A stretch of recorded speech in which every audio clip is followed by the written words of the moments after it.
What's up, guys? This is Heis. We are once again in Houston, Texas today for something extra special and extra big.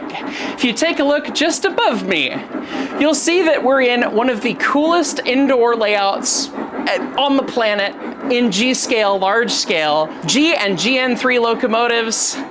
Everything you see is scratch built by hand. It's absolutely incredible. Let's go take a look. That's right, we're at Bogs, Colorado and Western Railroad in Houston. From the first look, your jaw will drop because you walk into his house, look up, and you realize that the trains are about 15 feet above your head as you walk into the foyer. The locomotives, cars, and scenery are all true to the name, Colorado and otherwise Western. Many things from the Rio Grande, the Union Pacific, and more. Barry told me a number of times during our visit that it's all fun, and he's right. He's also known for his tenacity. It all has to run, and run right. It's dual gauge, a mixture of G and GN3, all 1 to 22.5 scale, but two different gauges. The narrow gauge trains run on what you normally might call G gauge track, and the standard gauge runs on what is called gauge 3. Because of the unique choice in gauge, the standard gauge trains on this railroad are absolutely gigantic. They're truly a sight to behold in person, and they're absolutely fantastic. They're probably larger than most model trains you've ever seen, if not all of them, and they've been scratch built by one man. Barry has made more than 40 locomotives, and this is just a cute little smattering of them and doesn't even get into the amount of detail and love and care he's put into them. Look at this roundhouse. It's full of Rio Grande narrow gauge, and it's all fantastic. He uses LGB gearboxes, but that's about where the manufactured parts end.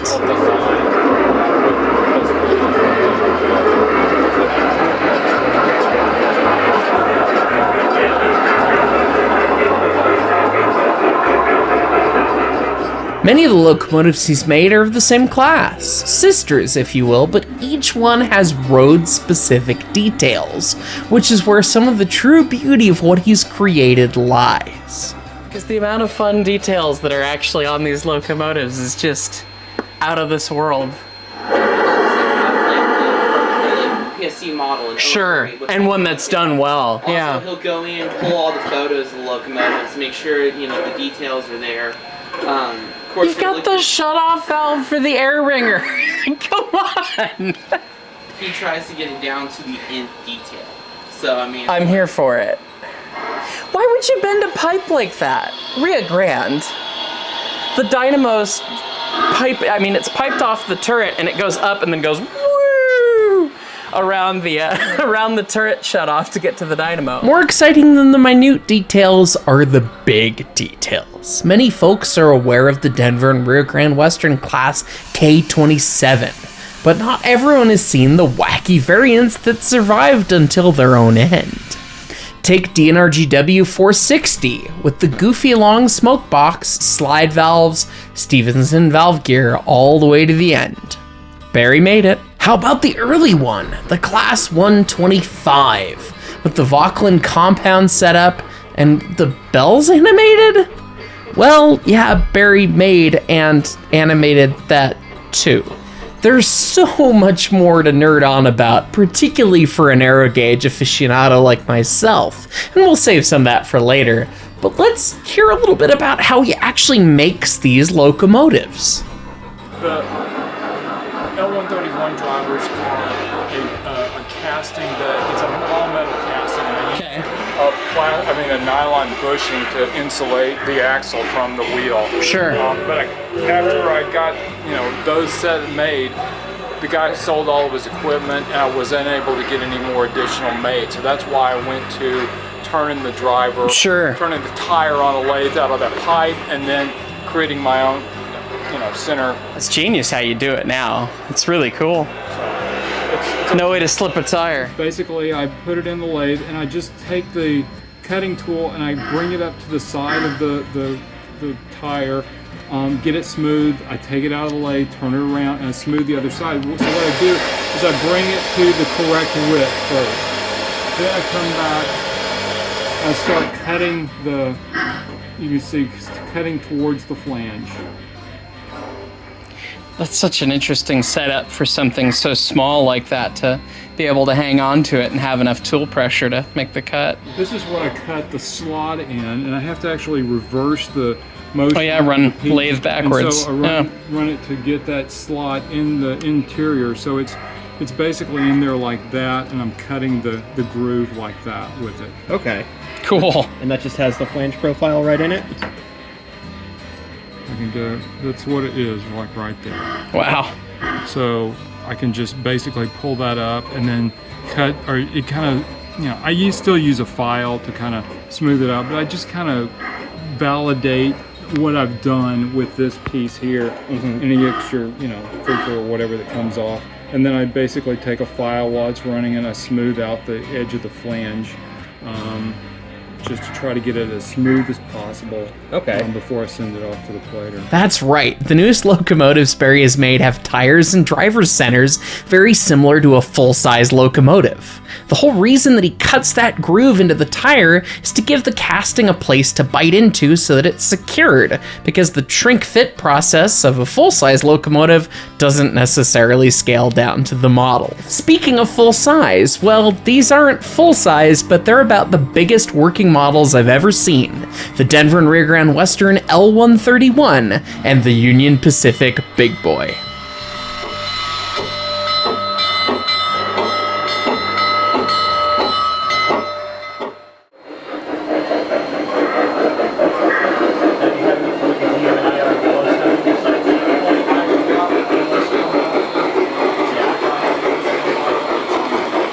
I love big engines. Okay. Right. I mean, I'll admit, first thing, that's my favorite. The two big articulated, seeing, the biggest of the Grand, the biggest of the UP, almost the same in terms of tractive effort, but getting to It's like 131, 133, right? 137, I think, on the Big Boy. But just seeing Big Boy's just a little bit longer, seeing the little differences.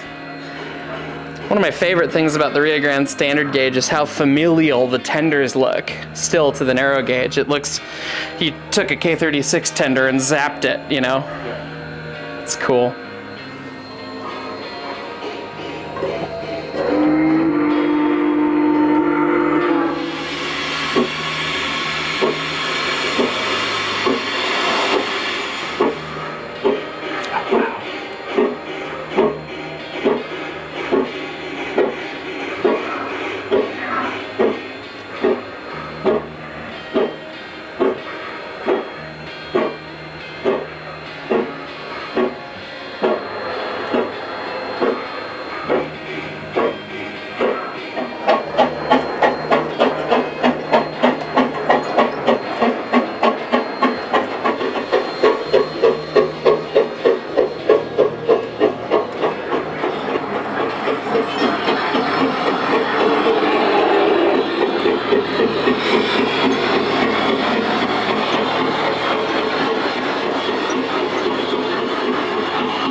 Thinking of big engines, but of a non-articulated variety, some of Barry's more recently finished locomotives include Big 6, the Western Maryland Shay, which is simply mesmerizing to watch and mind-boggling to comprehend how you'd even begin to put it together with parts that you made yourself. And then a model of Union Pacific 844, which he's finished in the beautiful Greyhound scheme. Watching scaled down 80-inch drivers is still magic, and the model itself is exquisite. So I have to ask, how did you get the centipede tender to play nice with the curvature? It's like a 4, 4, 2, 4. Okay, so I basically made 2 trucks. It's just like a box car that Sure. actually supports the weight. For the mechanical details of how the trains actually run on the layout, to the physical details that I didn't even realize until I'm editing the video, this train has 2 idler cars in it and a narrow gauge flat car in the middle. That's what's carrying the load. The 567B as a load? Cool. That's what's inside each F unit. Cool. There's no shortage of steam on the layout, but that doesn't mean that there aren't diesels. Barry has these beautiful F units, as well as a pair of these fantastic cross-Moffy diesel hydraulic locomotives that the Grand and the Southern Pacific had, with all of the details. The cab interiors, the engine bays, the fans that spin up when they load up, it's all there. One thing that's really hard to show off on camera is just how busy and action-packed this layout is. Everywhere you look, there's something going on. Multiple trains on multiple levels, different directions, different gauges, all at once. As we run through the yard, look, there's a big boy, there's 268 coming off the turntable, there's a K28 going up on the High Line. There's so much to look at, it's so action-packed and all incredible.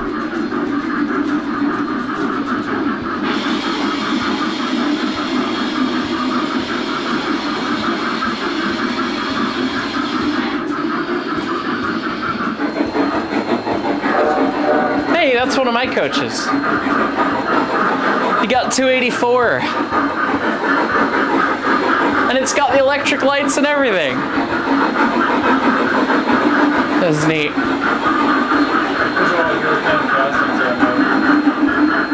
Just when you think you've seen it all and you finally understand the layout, there's more. As we watch the Silver Vista head out of sight on the High Line behind the Silverton, out from the tunnel emerges the San Juan, another passenger train led by a K28, and sure, the cars, they're green instead of yellow, but that's a different RPO, and then it's got the closed vestibule cars, which are separate from the ones on the Silverton, and they're all done correctly. It's so amazing to see. And just when you think you've gotten that, you look up. Up top, the 489's been following behind the Silverton with the mixed freight.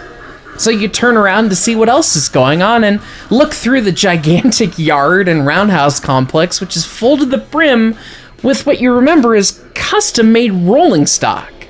And then eventually you look down and realize there's more hidden staging than you could even begin to see or perceive. The details are everywhere. The tunnels have actual lined walls, a practice that most skip in model railroading. The structures and scenery are gorgeous. Every scene tells a story. I honestly wish I spent more time filming the structures and scenery because it was all amazing. The Durango Depot is just beautiful. The nerdy road number specific details are everywhere. 268 has her pilot mounted big flanger. 495 has her gigantic rear coal board that only she got out of all the K37s. We could go down rabbit hole after rabbit hole on this layout and the equipment and still not cover it all in a YouTube video.